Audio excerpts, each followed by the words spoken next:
wellnesscouch.com, streaming wellness into your lives.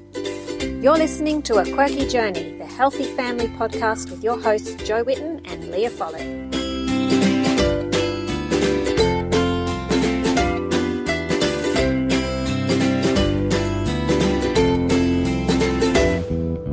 Welcome to A Quirky Journey. Join us as we share our family's journeys to good health.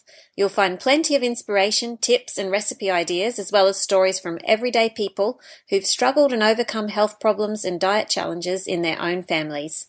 I'm Jo Whitten, author of the book and blog, Quirky Cooking, and today I have with me a special guest, Dr. Oscar. Now, I don't know how to spell your last name, Oscar. Say it. Serrallach. Serrallach. Yes. And Oscar is a doctor in Mullumbimby, down near Byron Bay, and he's a GP who's done some training in Nutritional and Environmental Health, and you've got a special interest in postnatal repletion. Is that right? Yes, that's right. And I'll tell you a little bit about myself and my journey into that would be awesome. Thank you. Postnatal repletion, if you like. Yes, please.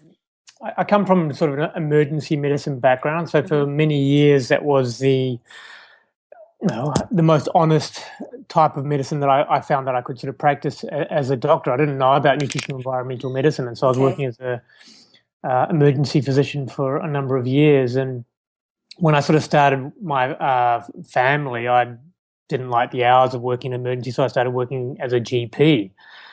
And just realized as a general practitioner, you had very few tools. I was writing a lot of scripts, and I wasn't really feeling like I was helping people in their journey. Unlike with emergency medicine, it can be amazing. So you help someone in crisis, and you get them through that. And so you have that big adrenaline rush and buzz at the end, I suppose. Sometimes. Well, yeah, exactly, and then you never sort of see the person again, and that's the nature of emergency sort of medicine. Whereas with general practice, you're seeing people regularly, and I just I felt I really wasn't getting any traction with people's issues, and my firstborn was born with quite a few sort of allergy issues, and I come from quite an allergic sort of family and had quite a few allergy issues myself, and I just had been working with a GP who'd been doing nutritional environmental medicine and was very inspired by her work. And so it was just a very sort of natural transition into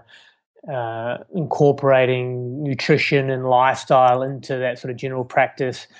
And for 5 years, I went to every conference I could, read every book that I could, and just totally sort of dived into that whole world. And in the process, I had three children with my lovely partner Caroline, and with the third child, Caroline got quite derailed, for want of a better term, in terms of her mental health and her physical health. And this is a pattern that I'd sort of seen in a lot of my friends and a lot of people that I'd sort of seen either in emergency or through general practice, of this total exhaustion and depletion that would occur around sort of kids. And as a diligent father and a good partner and an interested sort of doctor, I sort of had a look at the textbooks, what it sort of said about this pattern that I was sort of seeing everywhere. And apart from postnatal depression, I couldn't find anything in the textbook. There were a few articles about postpartum fatigue, but there were very small studies, and it didn't really look at things in depth. And I don't remember ever learning anything about it, like at antenatal classes or, no, kind of just get through the birth. Well, exactly, and that's one of the things that really was apparent to me. In the antenatal classes, it's all about the mother and the baby that's coming, and the mother is the center of the equation. As soon as the baby's born, it's all about the baby, and the mother unfortunately kind of disappears into the shadows. Yeah. I think a lot of mothers feel like that too, because everybody focuses on the baby and the baby. Poor mum's just sort of lost. Well, exactly, and then not supported. And part of that sort of conversation, it's all about the baby, is that society can be quite critical to mothers about the baby, and rather than supporting them through a time of need and hardship, it's more, it can be very judgmental. And it's definitely.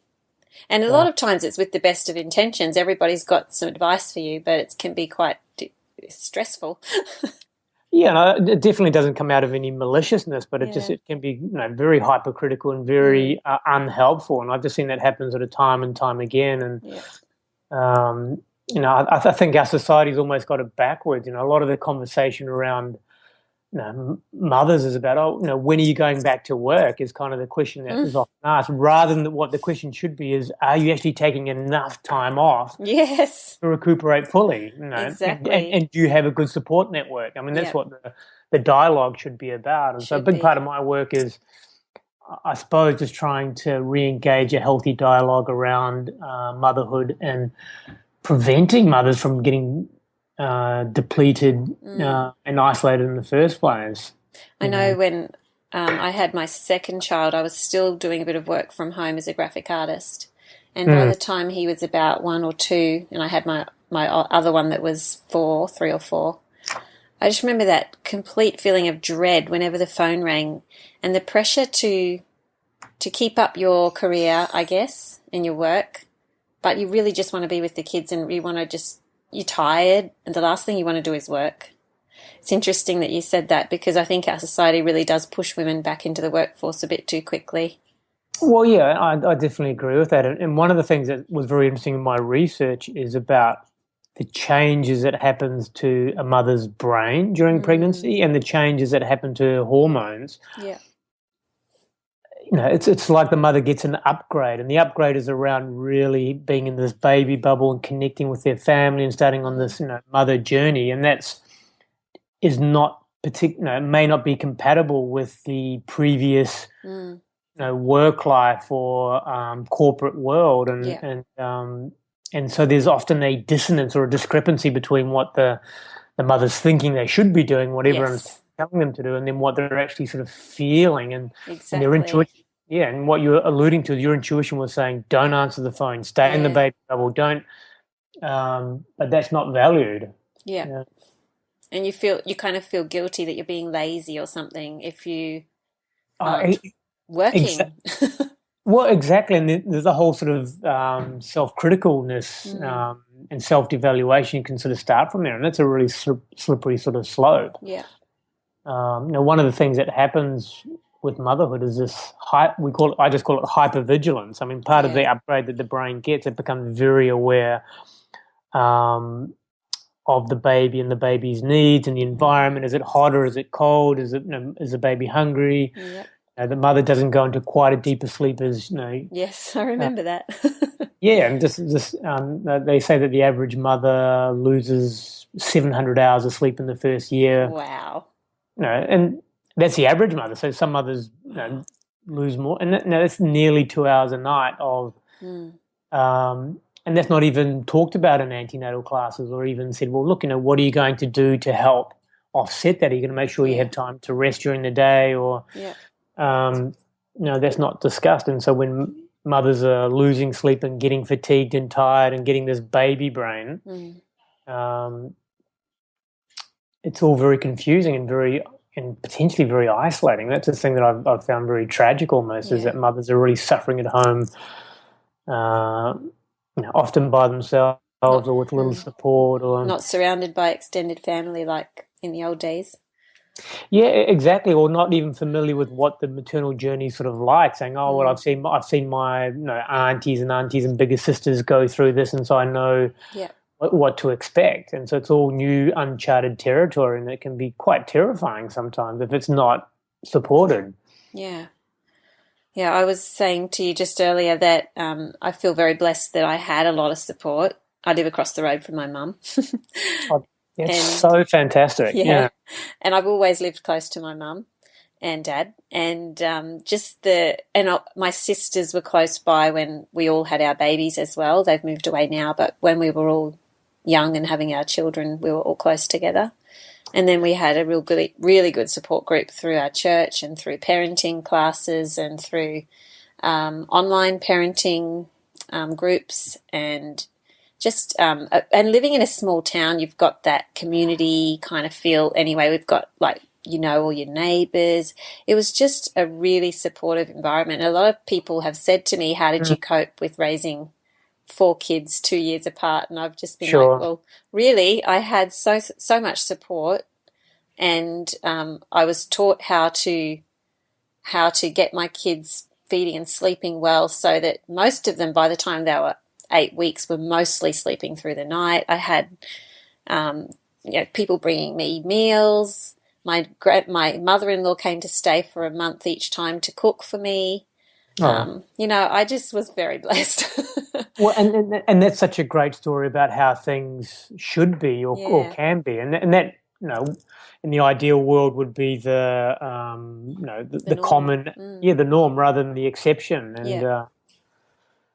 and without that level of support and people cooking with you and helping support and teach and encourage and making sure that you're able to sort of get enough rest and maybe helping with the cleaning. Yes, cleaning.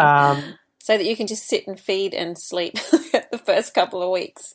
Well, exactly, and really be in that baby bubble. I mean, part of my reading was around these what are called postpartum practices, and so every ancient culture has these practices around helping mothers recover, and it's usually around a month, sometimes more, sometimes less, but just about really the mother has no responsibility apart from breastfeeding. Yeah.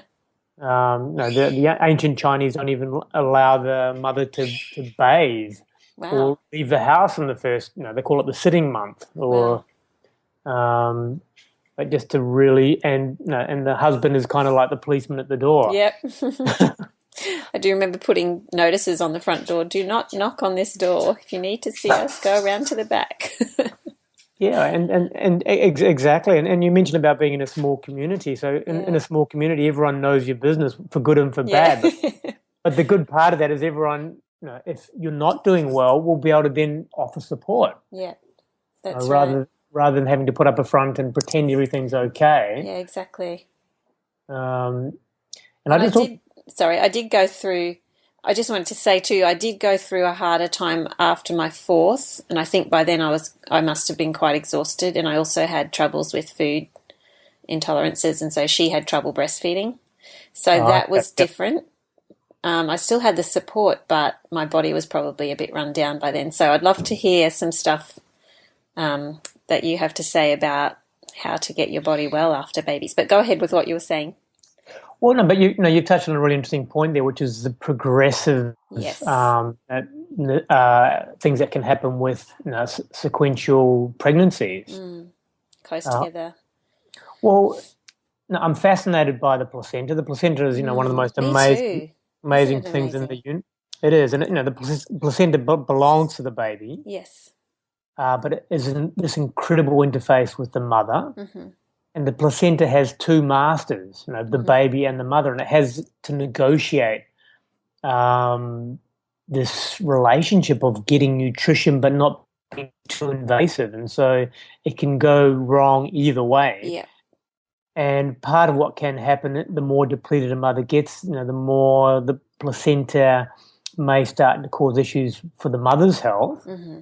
And it can actually trigger off autoimmune disease or preeclampsia or food sensitivities potentially in your case.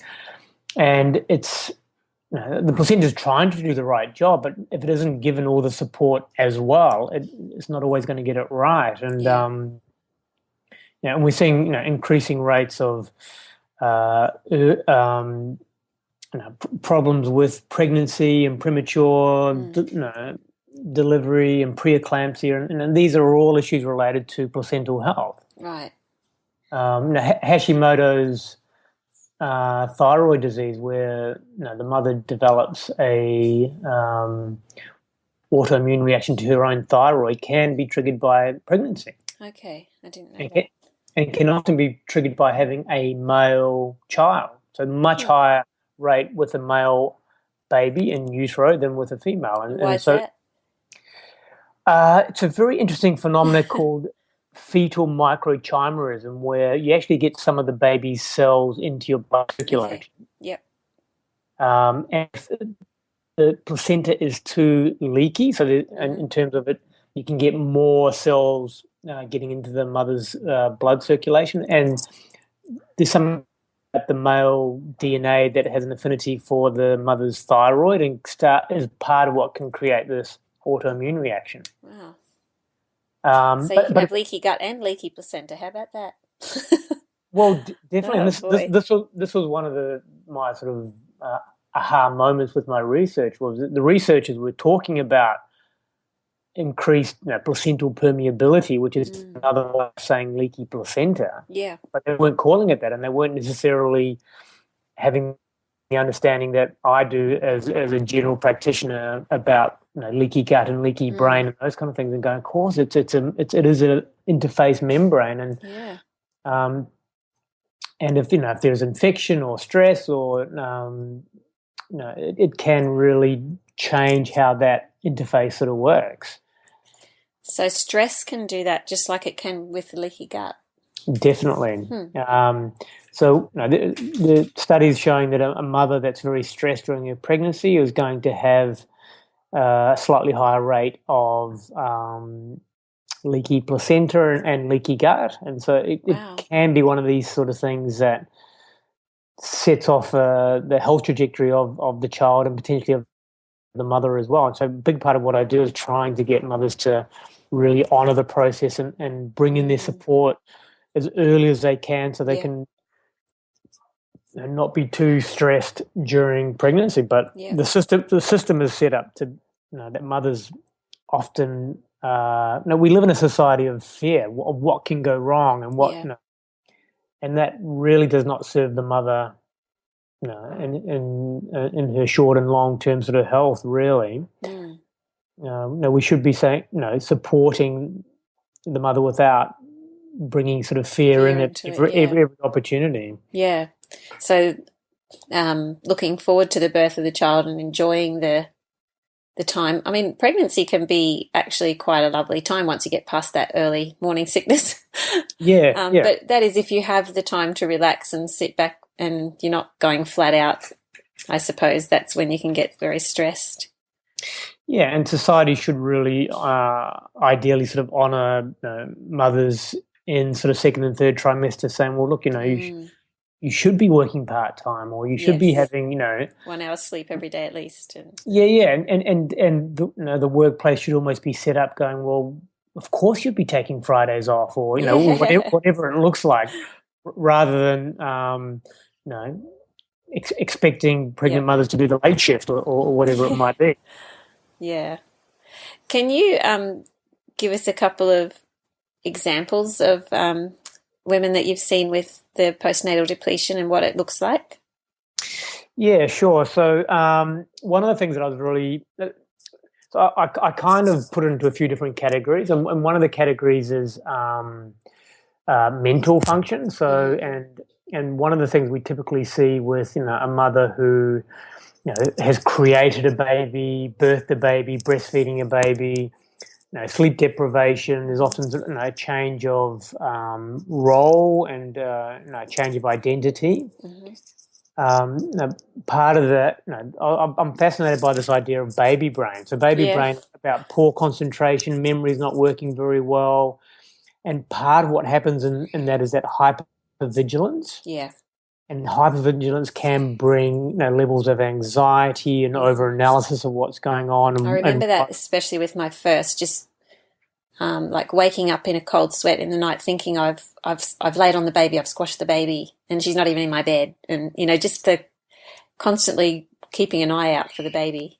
Yeah, and then that hypervigilance, serves a purpose, but it's in our society it can definitely go the other way, and so this is where the anxiety and negative self-talk, and I suppose early depressive symptoms can often come from. And I see there's a lot of overlap between depletion and depression. Yes, you can have one without the other, but I think most women who have postnatal depression actually start with depletion and then slide into depression. Yeah.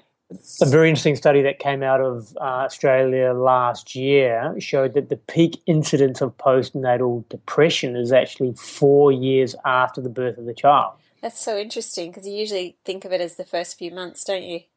Yeah, I mean, in medical school I was taught that the first 6 weeks, but up to the first 6 months was definitely the time of postnatal depression. And it's like, no, that's not. Yeah, I mean, that is a a spike, but the biggest spike is occurring 4 years after the child's birth. And so what that tells us is that there's a legacy effect. So it's not just So it's building up. And sleep deprivation and all these things that we've sort of talked about are part of what sort of lead to that, and the social isolation, and then and so the mental function with the hypervigilance, the baby brain, just the concentration, memory aren't working very well is a big part of what we see in depletion. The physical symptoms of just fatigue is huge, especially and there are a few interesting sort of flavors about the fatigue that you get with postnatal depletion. One of them is just the 5 p.m., 6 p.m. Crash. Yeah, I remember that. And this is a time when you need to be at the top of your game.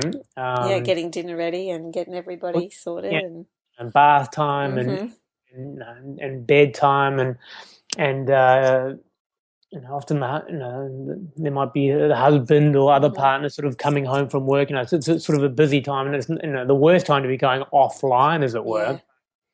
You can't just go to bed. No, and in an ideal world you could. Yeah. Or you Although wouldn't at times I have.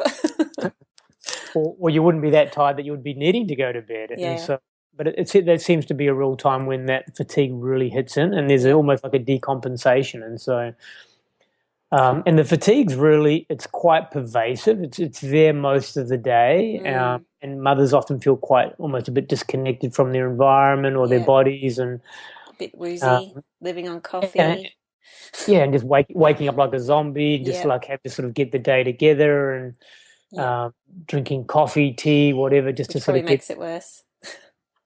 Well, yes and no, but it's just it's I think coffee's not as can get. It's probably a healthier food than most people sort of realise. Yeah. I'm glad you said that. but for me, coffee is all about the quality. Yes, definitely.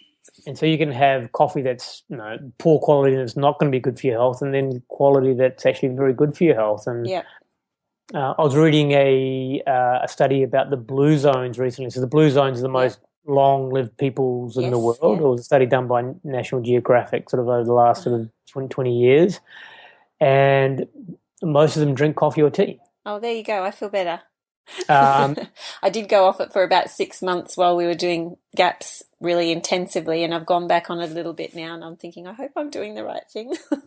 Well, and for me, it's all about, I've heard a lot of naturopaths say about how it trashes your adrenals and those kind of things, and I think a lot of it has to do with the quality of the coffee and how much you're drinking. Yeah, that's right. Well, I pretty much have 1 coffee a day, if that. So yeah, so you're very unlikely to be, to be causing any damage, and you're likely to get a lot of health benefits from that. And I think, it's good to have time off things as well. So, you had time off coffee, and I think it's really good that, people do take time off and just to see what it is actually doing, whether it's actually serving them or not. But it's, if you're having, I met someone recently who was having 20 cups of coffee and oh my goodness! And there was instant coffee, and it was like, there's no debate about whether that's, there's no health benefit in that.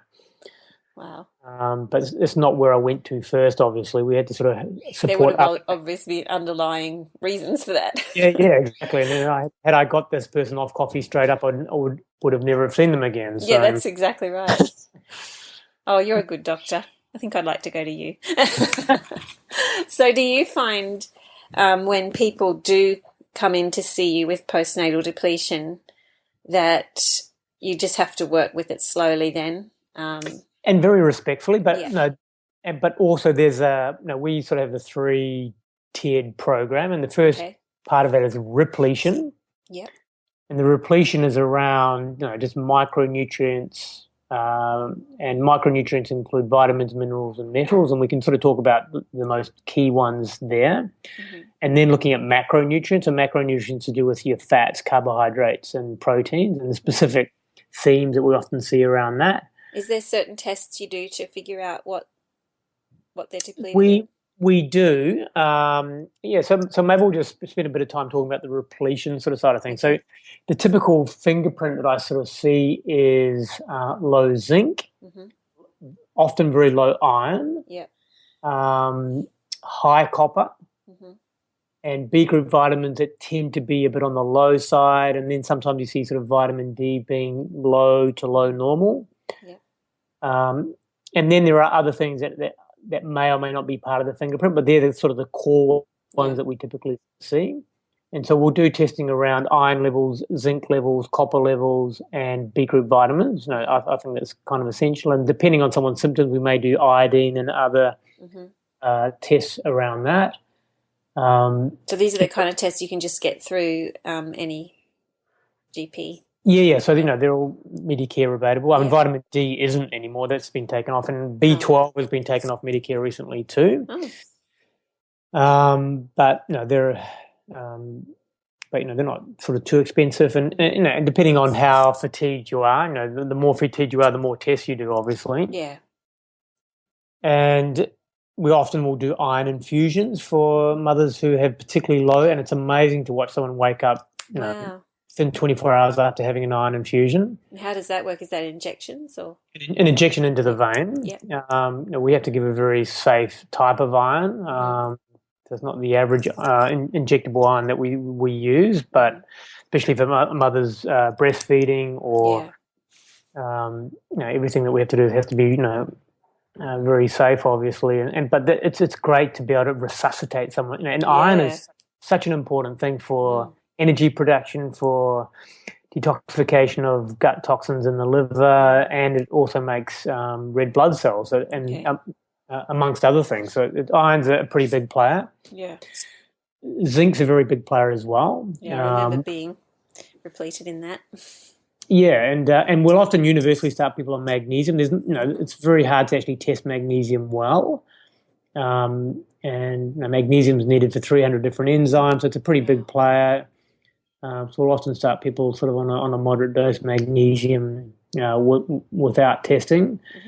And then copper often goes up during pregnancy, and I see a lot of mothers who are copper toxic, and so this is part of some very interesting studies sort of showing that because of estrogen and because of hormonal changes during pregnancy, copper levels will go up. Copper is actually a very important thing for making babies, but if you're low in zinc and don't have good other amino acids and proteins to help regulate your metals, I mean, if copper's too high, then that can increase anxiety and hypervigilance, and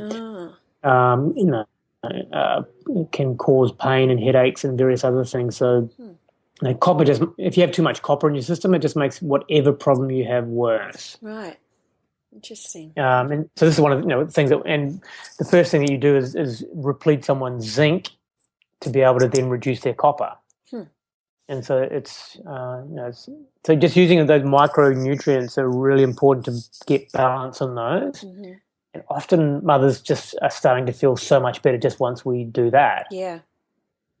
Then we sort of move on to macronutrients, and macronutrients are again sort of proteins, carbohydrates, and fats. And universally, I'll start mothers on DHA. Yep. Which is a special omega-3 that either comes from algae or fish. A third of our brain is made up of DHA, and often the baby has just robbed the mother of a lot of her DHA to make its own brain, and so part of the baby brain is related to just low levels of DHA. It's an expensive test to measure someone's DHA, and almost everyone that I've tested has low DHA. So you might as well just take it. just take it, and I'll typically give a gram twice a day of DHA, and do that for anywhere from 6 weeks to 6 months, depending on what's going on for someone. Yeah. And again, that's a game changer as well. Wow.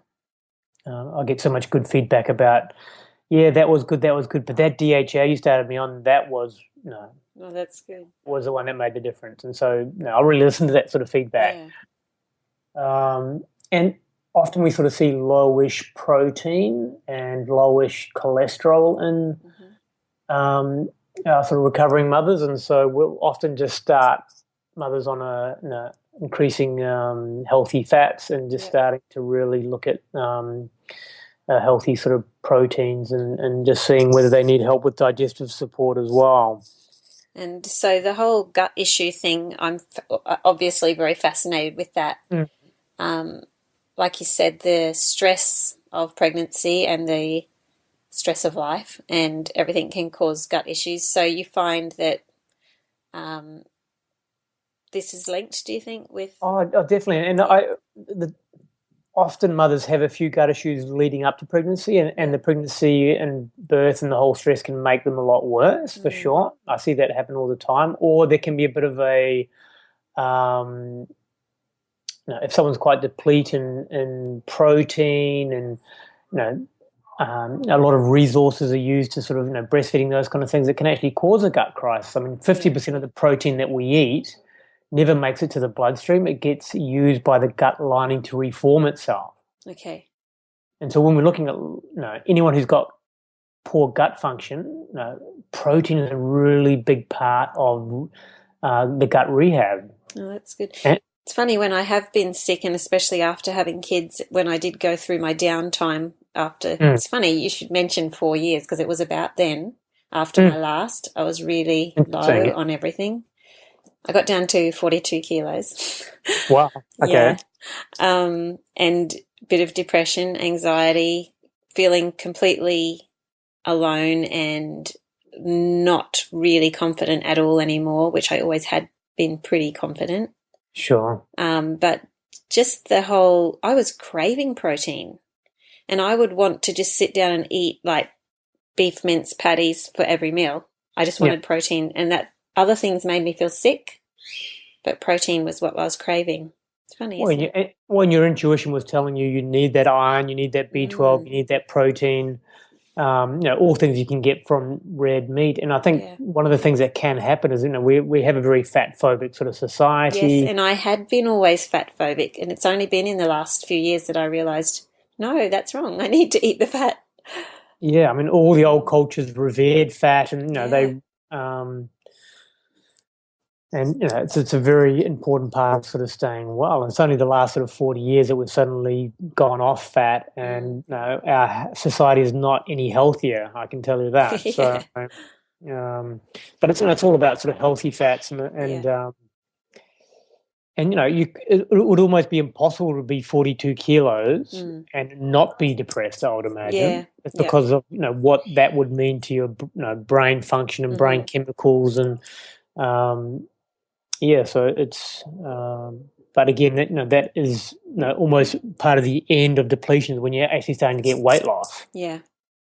That your body can't even maintain its weight and doesn't have, and all you want to do is sleep. Yeah, it's a resource crisis, and your body starts to go into hibernation. I mean, I've seen that happen biochemically and hormonally, that the body starts to go into a hibernative state, which, if you've got 4 kids, that's not an option. No. I do remember locking myself in my room and just hopping in my bed and saying, I just can't. And my kids would be running around, and the youngest was 1. And so, I went through a bit of a rough patch there. But thankfully I did have all the support, like I was saying, and got through it. And that's when I started seeing a naturopath and totally changed my health around with the way I was eating, and, like you were saying, all the micronutrients, just pumping them into me. So that really helped. Well, and what happens to a mother in a similar situation to yourself, had 4 kids, is on the slippery slope and doesn't have that support. I know, and doesn't know what to do. Yeah, and typically they'd go see their local GP. The GP would correctly diagnose that they're depressed, but unfortunately would often start them on an antidepressant without, and if an antidepressant is needed, I'll be the first person to recommend that. But without doing all this other work, it's just a Band-Aid. Well, it's just a Band-Aid, and it's just, is the mother actually really recovering? No, she's not. She's just getting out of, her brain chemicals are just being balanced, so she's not in this depressive state. Yeah. But it's still depleted. That's right. Can you just tell that story about, I read that on one of your articles about the lady with the 5 kids and... So this was... I was a fairly new GP working in a small rural town, and this woman came into the emergency department, and initially she came into the my GP sort of surgery, and she had 5 kids, and she just was super skinny, was totally wrecked, and she just didn't know where to turn. Yeah. and I'm pretty sure she was Catholic, and so birth control wasn't really sort of an option. There was, and I just realized she was in a pretty sort of bad way, and I didn't know everything that I sort of know now, but I certainly got this a social work referral and tried to get someone to do sort of a home visit to see whether she needed home, and ordered some blood tests, and didn't see her again. Yeah.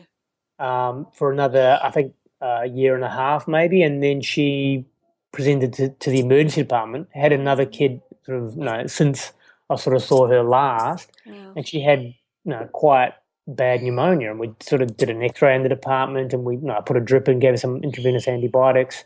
She'd come in the morning, and as soon as the sun started to go down, she just said, "I have to go." Oh. And she was still quite unwell. And she said, I have to go. And we're like, no, we want you to stay. Can we ring someone, blah, blah, blah. And she didn't rip her drip out, but pretty much did that and just said, look, I need to get this out. And she left. And, Wow. I've never seen her since. And so for me, it's almost been a bit of an enigma what's happened to this. Yeah. To this woman and her story. And but Scary, that was my, isn't it? well, it was scary. And for someone who hadn't really, it was my first acknowledgement of this pattern of depletion, and just someone who was so dedicated in her role that she could not, she couldn't put herself first. And what happens to the family if mum goes downhill and ends up dying or something? That's not really going to help. or she's really under functioning and is and so so I've learned that if mothers are not well, families are not well, communities are not well, now society really sort of suffers. And that's something we can't afford as mothers, to be are really under par and not supported and not fulfilled. And so so that's one thing that I was really taught, that now and then give your baby a bottle of breast milk and go out with your husband, or just go relax or do something else, get out for a few hours, and don't feel like you have to be stuck to the baby 24/7, because sometimes you need a break, or sometimes you need to go have a sleep or something. So I was taught that, so that was good. Totally. And because you always will be a mother, but it's really important to step out of that mother role for short periods and just reacquaint with yourself and your partner.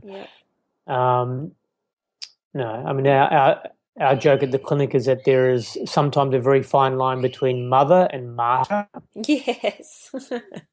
And society doesn't really support, and so a well-intending mother will often step over the line into being a martyr, and no blame or they're trying judgment. to do the best they can. They're trying to do the best that they can, and as a result, end up neglecting their own needs and their own health often. I've seen that sort of time and time again, and so a big part of what I do is trying to really be part of that healthy dialogue around support and mothers sort of supporting each other.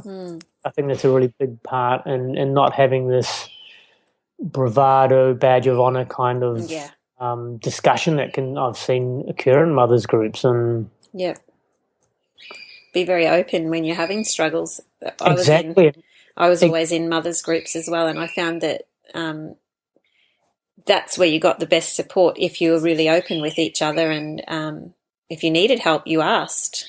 And that's the thing, I think sometimes people are too proud to ask. Or just are not familiar with the fact that now is the time to ask, or it's okay to ask. It's okay to ask, exactly. Yeah. Don't be scared to ask, because a lot of people, especially friends and family, would love to jump in, but they don't want to push themselves forward and be a bother.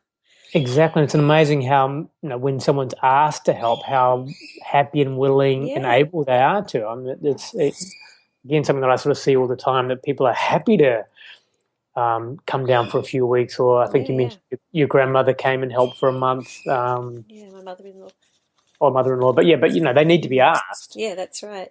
Sorry, I just realised I interrupted you, and you were talking about the was it the 4 stages? Well, yes. So we have sort of 3 stages. So the first stage is the repletion, and that's kind of most of what we do in the clinic, is just getting mothers from maybe a 1 out of 10 to a 4 out of 10, and just really improving their energy. And we do a lot of work around organ function and hormones as well. Mm-hmm. And the organ function often is related to gut and Yeah. brain function. Yeah. And we have to individualize a little bit with people sometimes. Some people, some others are fine there, but it's and then the sort of second part of what we do is what we call the recovery. Mm-hmm. And recovery is a lot about education. It's a lot about sort of the mother re-engaging back into her community. Mm-hmm. And so the education is around what are healthy foods in the kitchen, what are healthy personal care products, what's a good toothpaste for your child, what's that level of information. That's where I come in. Well, exactly. And so I'll often outsource a lot of that, but it's just but if a mother's depleted, she doesn't have the brain power to take a lot of that stuff on. She's totally overwhelmed and doesn't know where to begin, and that's what I see so much of. And it really, your heart really goes out to these women who just need help with the first steps and getting started a lot of times. Yeah, and if you start talking to a depleted mother about you've got to have organic food and you've got to, well, they just start feeling bad about themselves. They do. And so what I'll often say is that when the time is right, we're going to look at these things. Yeah. But now we're just going to focus on you and your biochemistry. Yep. And then it's about re-engaging in the community. And so that's partly sort of exercise. That's partly work or volunteer work, or how does a mother sort of helping out at schools, going back to work, going back to the corporate world, whatever the re-engagement in community is going to be like, and exercise is sort of part of that as well. Yep. And I think we can over-exercise definitely. I remember my naturopath telling me I wasn't allowed to ride my bike for more than half an hour because I was still trying to gain weight. Yeah, exactly. And you can get your hormones working against you rather than for you if you over-exercise. And so the recovery phase is much more sort of enjoyable, but it's about that re-engagement. And then the last phase is about realization. So this is a mother realizing her sort of full potential and just seeing motherhood as a spiritual journey. Mm-hmm. And again, there's something that we have. Either people come into the clinic, or I'll get people to sort of see life coaches or people who specialize in that level of but that's where it's fantastic. And so we sort of our sort of analogy is 1 out of 10 is a depleted mother, 4 out of 10 is where we start the recovery, and 7 out of 10 is when they start to sort of the realization part into being the amazing fulfilled mother. And that's I think every mother's right to be able to be somewhere on that journey and moving ahead. Yep, that's good. Yeah. So now I had another question for you here somewhere.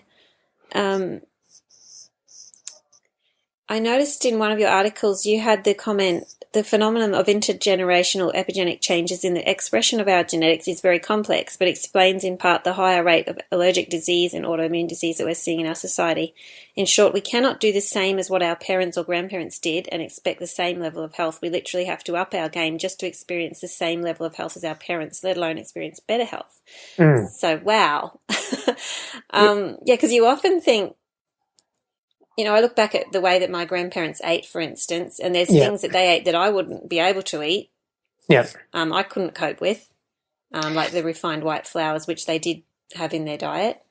And there's explain a bit about that. Yeah, it's something that I'm totally fascinated by, and I remember as a young medical student just hearing people sort of talk about people being able to smoke until they're 80, and seeing smokers getting problems much earlier in life, and there's almost like a fast. The disease, the typical time when people will get disease is getting earlier and earlier. We're even seeing teenagers now with osteoporosis where they're starting to get thin bones. We're seeing thyroid disease. When I was a medical student, thyroid disease only happened in elderly ladies. I mean, that's typically where you sort of saw it. Okay. And then, as a young doctor, you were seeing it in middle-aged women, and now we're seeing it happening in women in their 20s. And so there's like this hastening of disease, and it's just 1 in 4. I think 1 in 4, 1 in 5 kids starting school is going to have a significant allergy. I mean, that's incredible. That's amazing. I was talking to a group of older women at the CWA at a CWA meeting yesterday, and just they generally don't have allergies amongst that group. Yeah, but their grandkids have heaps. So exactly. And this phenomenon is something that we should be really, really concerned about as a society. I think the first reported case of anaphylaxis in history was just over 100 years ago. Wow. Before then, it wasn't bee stings or people having dying from. That's not something you could not be diagnosing, but you're not aware of what it is. I mean, that's pretty dramatic. Someone swelling up and dying. Yeah. And so this is a new phenomenon to our species, within the last 120 years or so. And now we see so many kids carrying an EpiPen. Yeah. I've got an EpiPen myself. These are things that are common in mainstream. Yeah. So why do you think that's happened? What's your take on it? Well, epigenetics is a really, we can't change our genes, but we can change how our genes may be expressing themselves. And so the analogy that I use is our genes is like an ingredients list that a restaurant might have. Yeah. That's kind of pretty stuck, and that only changes very slowly. It takes tens of thousands of years for that level of change to occur. But the epigenetic changes happens in the womb. Yeah. And this is where the baby kind of is sensing what's happening out in the environment and goes, okay, I'm going to need to use these genes more than other genes. And the analogy that I use, it's almost like a recipe. So the baby's going, okay, with these ingredients, this is going to be my recipes that I'm going to be needing for this world that I'm going out there into. Okay. And the recipes can change very, very much between generations. Yeah. And so a baby can be born allergic. That it's kind of sensing, okay, it's a pretty hostile environment out there from a allergen microbe point of view. So I'm going to have to be really on hyper alert around foreign things. Yeah. And then if a baby's born via cesarean section and isn't breastfed, again, that just heightens the signal. Yeah. If the baby is growing up in a very spotless environment where there are no germs, then it's going to again heighten that allergic. Allergic potential, as it were. And then the other thing that's also happening is that our foods are much more allergic than they were a couple of generations ago. So the wheat that we have now has a lot more gluten. The peanut butter now that we have is roasted at a much higher temperature, and there's something about that caramelization of the peanut that is even much more allergic to the immune system than peanut butter they would have been eating a generation ago. So, there's kind of a ramping up on many sort of levels. Yeah. And then all the chemicals in our environment. Well, exactly. And, it's so multi-layered. And I think as a society, we should be so concerned about this avalanche of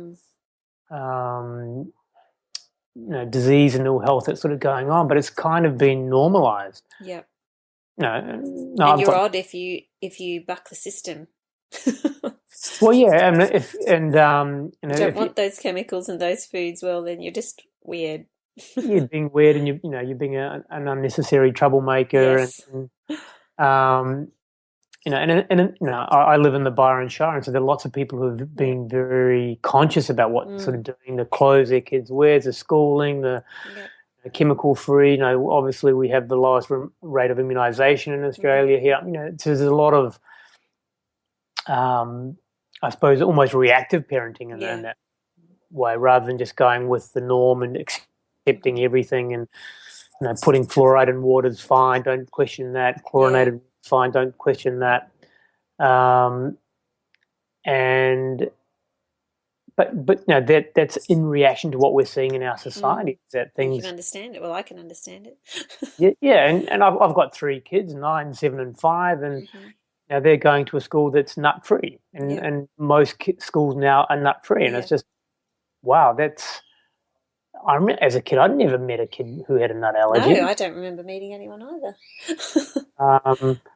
And I remember the first time I met someone with a nut allergy in the emergency department, and as a medical student, I was like, wow, that's so fascinating. You know, I had to read up about it. I didn't know anything.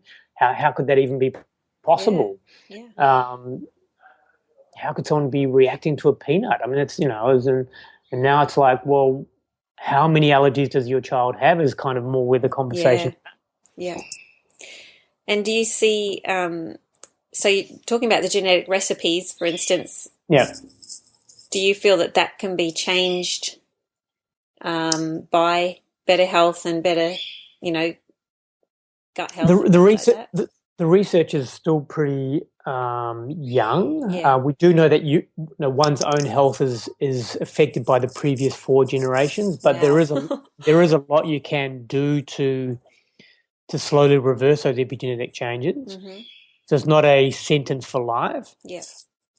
But you have to, like, this is why you have to be on top of your game if you're wanting to slowly reverse those changes and experience sort of normal or optimal health. And this is one of the things that I